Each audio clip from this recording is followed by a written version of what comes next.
अस्सलाम वालेकुम नाज़रीन, शो वही है फैसल कुरैशी, होस्ट वही है फैसल कुरैशी।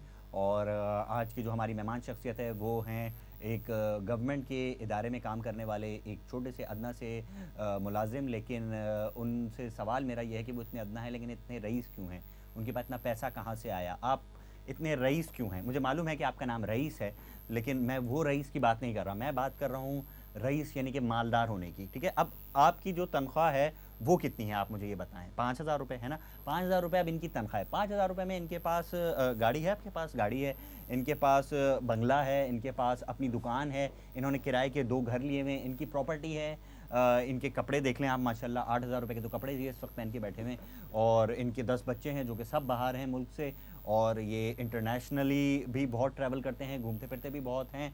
तो आप ये बताएं कि इतना पैसा कहाँ से आता है।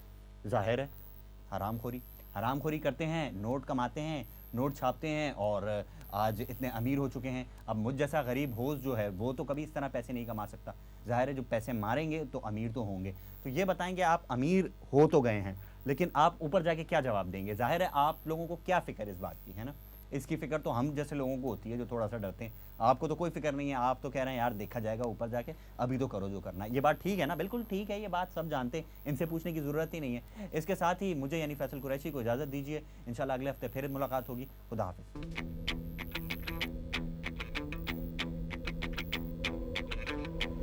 हाय अल्लाह, कितनी गर्मी है यहाँ पे, और ऊपर से बिजली भी जा रही है। और ये बिजली जाती क्यों है? हम बिल तो बराबर देते हैं, पूछते हैं आम आवाम से बिजली जा क्यों रही है। मानी भाई, कैसे हैं भट्ट साहब, ठीक हैं आप? सर खैरियत से। भट्ट साहब आपकी एक बड़ी निगाह है इस माशरे पे, आप पूरी दुनिया के निकारागुआ, आप गए जर्मनी, आप गए मैक्सिको में, आप रहे कोस्टरिका में, आपने जलावतनी काटी। बिल्कुल। भट्ट साहब आप ये बताइए, शिकागो भी था मैं। शिकागो भी गए थे। भट्ट साहब आप बताएं, ये बिजली जाती है उन मुल्कों में और पाकिस्तान में क्यों जा रही है? क्रिटिसाइज करें भट्ट साहब। देखें, ये लोग जो है बाहर के मुल्क हैं जैसे जर्मनी, जापान, अमेरिका, ये लोग जो हैं इनको एहसास नहीं है कि कितनी बड़ी चीज मिस कर रहे हैं। मैं कहता हूँ कि जी बिजली जानी चाहिए। भट्ट साहब कैसी बातें कर रहे हैं, नहीं। बच्चे बिलक बिलक के रोते हैं। देखें, आपने इसको लग्जरी बना दिया है बिजली को। ये लग्जरी नहीं है, ये जरूरत है। आपने किताब पढ़नी है, बिजली खोल लें, पढ़ लें, पढ़ ली आपने, बंद कर लें। ये क्या अभी बिजली खुली है, एसी खुला हुआ है, वहां पे लोग इधर बैठा हुए हैं, एसी में बैठे हैं, चर्बियां बढ़ रही हैं। ये अच्छा है बिजली जा रही है जी। एग्रेशन, हमारी कौम में एग्रेशन खत्म हो गया है। अब देखें 65 के बाद तो कौन सा एग्रेशन आपको दिखा? नहीं दिखा ना। बट सर ये जल्दी वाले टाइम पे आया था। ये स्ट्रेटेजी है। ये बाहर बड़े मुल्क जो होते हैं स्ट्रेटेजी बनाते हैं कि हम अपनी आवाम को मोटिवेट कैसे करें। तो हमारी जो जो गवर्नमेंट है वो भी हमें मोटिवेट कर रही है कि उठो, निकलो, बाहर निकलो घरों से। ये घरों में क्यों बैठे हुए हो? इसलिए बिजली पथराव कर रहे हैं ये लोग, आप बता रहे हैं। नहीं यार, खवातीन की शादियां नहीं हो रही थी, अब बिजली नहीं है तो घर नहीं बैठ सकती, उनको बाहर निकलना पड़ता है। बाहर निकलते हैं तो फिर टक्का हो जाता है, फिर शादी। लेकिन बट साहब ये बच्चे जो पथराव कर रहे हैं तो आवाम पथराव कर रही है। और देखें, आवाम को जज्बा चाहिए कुछ। ये बिजली ना होना जो है ना एक तरह से नेमत है। ये मैं कहता हूँ पसीने आएंगे लोगों को, चर्बियां घुलेंगी, कुछ एग्रेशन आएगा, कुछ करने का इनको जो है मोटिवेशन मिलेगी। और लेकिन अल्लाह का फजल है जी, हमारे घर कभी बिजली नहीं गई। बट साहब आप कभी तो गई होगी बट साहब, आप भी इसी शहर में। परसों गई थी, सारे शहर में बिजली गई हुई थी, हमारे घर। बट साहब देखिए आपके कनेक्शन होंगे, ऊपर से कोई कनेक्शन कोई नहीं ना, कभी ना कोई ऑफिसर रहता हमारे घर के करीब, ना कोई वापडा वाला रहता है ना कोई गवर्नमेंट वाला रहता है, फिर भी हमारे घर कभी बिजली नहीं जाती। बट साहब कभी तो गई होगी आप। एक 1970 में गई थी, उसके बाद से कभी नहीं गई। बट साहब 1970 यानी कि ये तो मिसालें हमें दी जाती हैं, दुबई और जापान वगैरह में ऐसा होता था। बट साहब क्यों 70 के बाद क्यों नहीं गई बिजली? वो इसलिए कि 70 के बाद आई नहीं बिजली, जो गई तो फिर वापस नहीं आई ना बिजली। आपका फोन भी आ रहा है देखें, लेकिन हमारे घर बिजली नहीं आई 1970 के बाद। हेलो अम्मी, क्या बिजली नहीं आई यार? बट साहब ये मेरा मीटर घूमता है इस बात पे यार, बिल बराबर के देते हैं हम लोग और बिजली आती नहीं है। हमें तो ये भी फायदा है, बिल भी नहीं देना पड़ता क्योंकि बिजली आई नहीं थी 1970 से।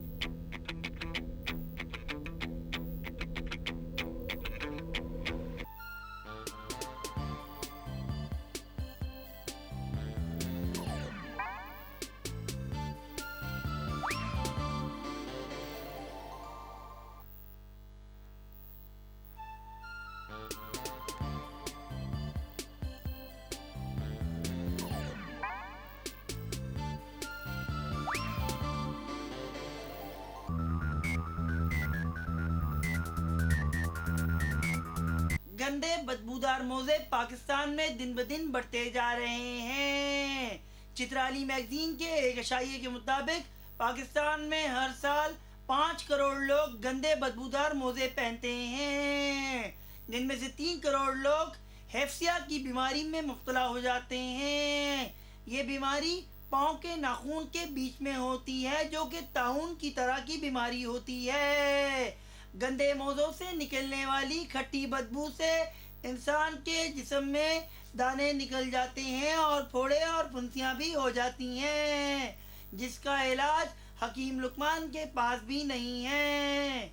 लेकिन एक फ्रेंच कंपनी ने गंदे मोज़ों से उठने वाली बदबू का एक और अफजाइश का पैमाइश की है।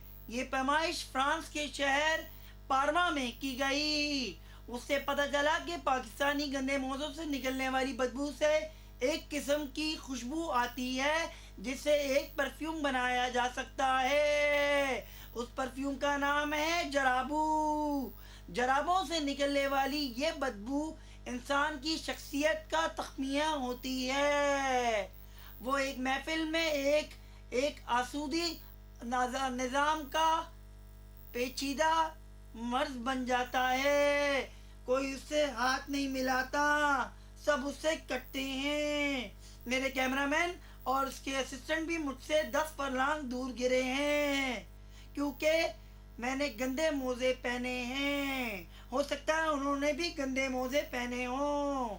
देखते हैं आसिफ छाबड़ी ने गंदे मोजे पहने हैं या वो गंदे मोजों की रिपोर्ट दे रहे हैं। छाबड़ी। शुक्रिया मजीद मोजे। गंदे मोजे अब हमारे मुल्क में तादाद के हिसाब से बढ़ते जा रहे हैं।